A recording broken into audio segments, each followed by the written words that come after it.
Indian government की सोच को 21 तोपों की सलामी, इस तरह की एक मज़हका खेज फिक्शन मूवी धुरंधर, उसको prime minister of India promote कर, दूसरी तरफ एक सतलज जैसी मूवी जिसके लिए हर तरफ से तारीफें ही तारीफें मिल रही हैं। फिल्म का ओवरवेलमिंग रिस्पांस इस बात का जीता जागता सबूत है कि फिल्म किस कदर रियलिटी पर मबनी है। इंडियन गवर्नमेंट 2 दिन के अंदर अंदर उनके हाथ पांव ठंडे हो गए और उनको ठंडे पसीने आने शुरू हो गए और उन्होंने मूवी को ओटीटी प्लेटफॉर्म से हटा दिया। जसवंत सिंह खालरा द लेजेंड, जो आज भी हम तमाम के दिलों में और दिमाग में जिंदा हैं, फिर उनको जान की भी धमकियां जिस तरह से दी गई, उनकी फैमिली को बताया गया कि आपके पास आखिरी मौका है। दुनिया भर के जो ह्यूमन राइट्स चैंपियन हैं वो जसवंत सिंह खालरा को एक आइडल मानते हैं। इंडिया जो है वो हर रोज अपने आप को एक्सपोज करता जा रहा है। इंडिया में डेमोक्रेसी हर रोज मरती है और बदतरीन मौत मरती है। जो थोड़े बहुत भी मोदी जी के जो इंटरव्यूज हैं जो मीडिया पर हुए हैं,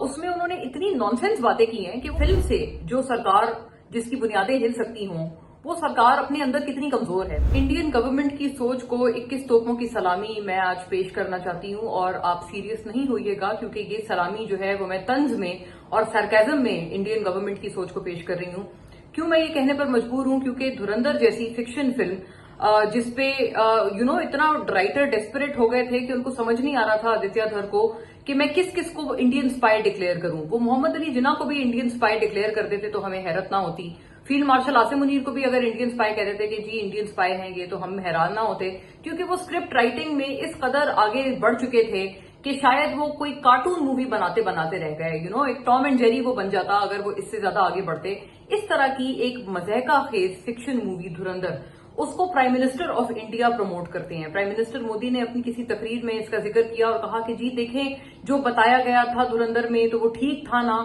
और मैं तो ये बातें बड़ा पहले से बताता था। मतलब उन्होंने खुद ही एक तरह से अपने आप को एक्सपोज कर दिया कि धुरंधर फिल्म के पीछे, उसके फिल्म मेकर्स को फाइनेंस करने के पीछे और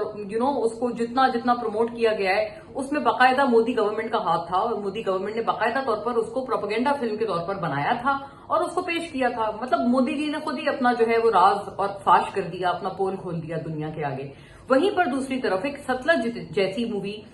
जिसको Z5 के बड़े ब्रेव मेकर्स ने उसको बनाया और उसको इस तरह से एग्जीक्यूट किया कि जिसके लिए हर तरफ से तारीफें ही तारीफें मिल रही हैं। फिल्म का ओवरवेलमिंग रिस्पांस इस बात का जीता जागता सबूत है कि फिल्म किस कदर रियलिटी पर मबनी है, कितने रियल इवेंट्स और कितने एक ग्रूसम अंदाज में उनको दिखाया गया है। किसी तरह की कोई सेंसर बोर्ड पे, जब ये पता नहीं कितने साल पहले ये मूवी एक्चुअली बनी थी, तो सेंसर बोर्ड ने शायद 21 कट्स उनको कहे थे कि आप इसमें लगाएं, तब हम इसको अप्रूव होने देंगे। फिर Z5 जो ये OTT प्लेटफॉर्म है, उन्होंने एक बहुत बहादुरी का काम किया और इस मूवी को रिलीज किया, अनकट रिलीज किया गया। और जो लीड परफॉर्मर्स हैं जिन्होंने इसमें जान डाली है उस मूवी में, उनकी हम जितनी तारीफ करें कम है। पूरी दुनिया उनकी तारीफ कर रही है, उनको हर तरह का क्रिटिकल अक्लेम मिल रहा है और लोग उनकी परफॉर्मेंसेस से इस वक्त इतने इंस्पायर्ड हैं कि जसवंत सिंह खालरा द लेजेंड, जो आज भी हम तमाम के दिलों में और दिमाग में जिंदा हैं, उनको हर कोई ट्रिब्यूट देता है। वो इस तरह के ह्यूमन राइट एक्टिविस्ट थे जिनको कोई लालच नहीं था, ना वो अपने लिए, ना वो अपनी फैमिली के लिए कोई पर्क्स चाहते थे, ना वो किसी मुल्क का अजाइलम चाहते थे। कई दफा उनको ऑफर किया गया कि आप यहां चले जाएं, वहां चले जाएं, हम आपको छोड़ देंगे, हम आपके लिए ये करेंगे। हर तरह की उनको ब्राइब या रिश्वत ऑफर की गई, लेकिन वो टस से मस नहीं हुए। फिर उनको जान की भी धमकियां जिस तरह से दी गई, उनकी फैमिली को बताया गया कि आपके पास आखिरी मौका है। उनको जब एबडक्ट कर लिया, उनको जब उठाया गया, उनको किडनैप किया गया, उसके बाद आफ्टर वीक्स ऑफ टॉर्चर उनको उनकी फैमिली के पास जाया गया। उनकी फैमिली को भी आखिरी वार्निंग दी गई कि आप अभी भी सुधर जाएं। ये फिल्म में भी ये वाली जो चीज है दिखाई है, मैं फिल्म देख के भी आ रही हूँ, तो ये मूवी में भी ये चीज दिखाई गई है कि किस तरह से उनकी फैमिली को भी, उनकी वाइफ को ब्राइब करने की कोशिश की, लेकिन वो भी नहीं मानी। उन्होंने कहा ये तो वो शर्तें हैं कि अगर वो होते तो वो तब भी ना मानते, even at the cost of his dead body. और वाकई वो इस तरह के ह्यूमन राइट एक्टिविस्ट थे कि उन्होंने अपनी जान का नजराना देकर अपनी स्ट्रगल को और अपनी सोच को जिंदा रखा। वो one of a kind revolutionary थे जिसके ऊपर हम कहने पर मजबूर हैं कि जिन्होंने जिनके आगे चाहे डराना धमकाना हो, चाहे रिश्वत हो, हर तरह से उनको तोड़ने की, उनको पीछे हटाने की कोशिश की गई, लेकिन उन्होंने हार नहीं मानी। इसी वजह से सिर्फ इंडिया नहीं बल्कि कनाडा में भी जितनी भी, या नॉट जस्ट सिख कम्युनिटी, सारी दुनिया भर के, चाहे उनका ताल्लुक किसी भी मजहब से हो, किसी भी मुल्क से हो, किसी भी बिलीफ से हो, दुनिया भर के जो ह्यूमन राइट्स चैंपियन हैं वो जसवंत सिंह खालरा को एक आइडल मानते हैं और ये मूवी इतनी रियलिटी पर डिपिक्टेड थी कि उनकी जो यादें थी वो हम तमाम के दिलों में ताजा कर दी गई इस मूवी के मेकर्स की तरफ से। एंड वंस अगेन जितनी भी इनकी लीड कास्ट है उनको एक्चुअली में सल्यूट हम पेश करते हैं। दिलजीत दोसांझ हो गए जिन्होंने वाकई इस तरह से जान डाली अपने कैरेक्टर में, अर्जुन रामपाल हैं, वरुण बडोला, और इवन जिन्होंने नेगेटिव जो रोल्स प्ले किए हैं, जो एसएसपी सुग्गा जिन्होंने प्ले किया है, या जो पुलिस चीफ बने हैं, वो सारे बड़े अक्लेम्ड इंडियन एक्टर्स हैं और वाकई उन्होंने अपने अपने रोल के साथ ट्रू जस्टिस किया है। आप इमेजिन करें इतना ओवरवेलमिंग रिस्पॉन्स मिला Z5 पर रिलीज हुई सतलज को कि इंडियन गवर्नमेंट 2 दिन के अंदर अंदर उनके हाथ पांव ठंडे हो गए और उनको ठंडे पसीने आने शुरू हो गए और उन्होंने मूवी को ओटीटी प्लेटफॉर्म से हटा दिया। अब जो मेकर्स हैं वो बड़ी कोशिशें कर रहे हैं कि किसी तरह से मूवी को रिवाइव किया जाए। इंडियन इंटेलेक्चुअल्स बार बार आवाज उठा रहे हैं कि अगर धुरंधर जैसी जो बिल्कुल शिट मूवीज हैं और फिक्शन मूवीज हैं, अगर आप उन लोगों को, उन तरह की मूवीज को अगर prime minister of India promote कर सकते हैं, तो ये वाली जो रियलिटी पर बेस्ड मूवी है, और आज की कोई बात नहीं है, इसमें मोदी गवर्नमेंट पे कोई क्रिटिसिज्म नहीं हो रहा, ये तो 90s का, अर्ली 90s का वो किस्सा है जहां पर एक्स्ट्रा जुडिशियल किलिंग्स के बारे में बताया गया था कि एज मेनी एज 25,000 25,000 तक जो इनोसेंट थे, इनोसेंट समेत जो है वो एक्स्ट्रा जुडिशियल किलिंग्स की गई। हो सकता है उनमें कई सारे लोग जो है वो टेररिस्ट हों, वांटेड हों, लेकिन उनकी आड़ में पर्सनल स्कोर्स सेटल किए जाते थे। जो भी किसी भी तरह का इख्तिलाफ करने की जुर्रत करता था उसको ठिकाने लगा दिया जाता था, और इस तरह के इनकाउंटर स्पेशलिस्ट से जो है वो पंजाब आलूदा हो गया था, पंजाब बदबूदार हो गया था, और उनकी जो यादें हैं वो आज तक, उनकी जो फैमिलीज हैं, जो सफरर्स हैं, उनके दिमाग में, उनके दिलों में आज भी जिंदा हैं। इवन पुलिस के अपने लोग जो इस सिस्टम के खिलाफ आवाज उठाते थे या इसको अपोज करते थे, इस इनकाउंटर वाली स्ट्रेटजी को, उनको भी ठिकाने लगा दिया जाता था। और उस मूवी में भी बताया गया है कि किस तरह से एक ऐसे पुलिस वाले को ठिकाने लगाया गया जो कि इस सिस्टम के खिलाफ था, और उसने जसवंत सिंह खालरा को कोई इन्फॉर्मेशन दी थी कि कौन कौन लोग हैं, कोई नामों की लिस्ट दी थी कि ये नाम है जिनको इनकाउंटर किया गया है, उसको जाकर उसकी फैमिली समेत सारी फैमिली मेंबर्स को कत्ल कर दिया गया था, वही नोटोरियस जो एसएसपी था उसकी तरफ से। ये इस तरह की रियलिटी है जो उस फिल्म में दिखाई गई है, और मोदी गवर्नमेंट 2 दिन के अंदर अंदर they have been forced to take off that movie. उस 90s में तो मोदी गवर्नमेंट का कोई दूर दूर तक वजूद नहीं था, लेकिन कुछ ना कुछ इनके दिल में काला जरूर है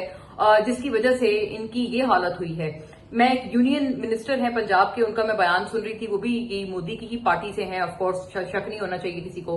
वो भी बड़ा क्रिटिसाइज कर रहे थे, वो दिलजीत दोसांझ को भी जो है वो बड़ा सख्त तनकीद कर रहे थे। तो आई डोंट नो कि अब ये मामला कहां जाएगा, लेकिन इंडिया जो है वो हर रोज अपने आप को एक्सपोज करता जा रहा है। इंडिया में डेमोक्रेसी हर रोज मरती है और बदतरीन मौत मरती है। ना सिर्फ डेमोक्रेसी की मौत होती है, बल्कि रोज डेमोक्रेसी की जो लाश है ना, उसको भी म्यूटिलेट करते हैं ये लोग। मोहम्मद जुबैर इस हवाले से बड़ी पोल खोलते हैं इंडियन गवर्नमेंट की। उन्होंने ट्वीट किया और उन्होंने बताया कि किस तरह से आगरा में रफीक खान नामी एक शख्स को पुलिस ने सिर्फ इसलिए पकड़ लिया क्योंकि उसने आगरा की और यूपी की टूटी हुई सड़कों पर तनकीद कर दी, और जो चीफ मिनिस्टर हैं योगी आदित्यनाथ, जो कि मोदी के जो हैं वो एक तरह से brother from another mother हैं, और उनके जेनोसाइड में बड़े पुराने साथी हैं मोदी के गुजरात राइट्स के टाइम से। तो ये वो शख्स हैं जिनको प्रोटेक्ट करने के लिए, एक्चुअली सिर्फ वो शख्स एक मुसलमान था तो उसको उन्होंने फौरन हवालात में फेंक दिया और उस पर तशद्दुद किया बिकॉज वो टूटी हुई सड़कों पे तनकीद कर रहा था। आप इमेजिन करें, ये सारे किस्से हैं जो कि हमें इंडिया में आए रोज सुनने में मिलते हैं। फिर एक और किस्सा मैंने यही मोहम्मद जुबैर की ही उनके एक्स की प्रोफाइल पर देखा, जहां पर उन्होंने वो वीडियो लगाई कि एक मुस्लिम आदमी किसी हिंदू खातून के साथ कोई बात कर रहा था, तो उस बुनियाद पे उसको मॉब ने उसकी धुरगत बना दी, उसको मारा पीटा और उस पर तशद्दुद किया, उस पर वायलेंस किया।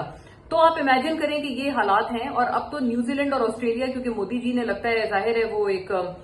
चाय का कोई स्टॉल चलाते थे और मतलब पूरी जिंदगी वो एक बड़े हम्बल बैकग्राउंड से, एक गरीब फैमिली से आए हैं। मेरे दिल में इसके लिए बड़ी रिस्पेक्ट है फॉर पीपल जो कि हम्बल बैकग्राउंड से उठते हैं और सेल्फ मेड होते हैं। मेरे दिल में उन तमाम के लिए बहुत रिस्पेक्ट है। लेकिन पता नहीं क्यों मुझे ऐसा लगता है मोदी जी को शायद बचपन में कोई उनको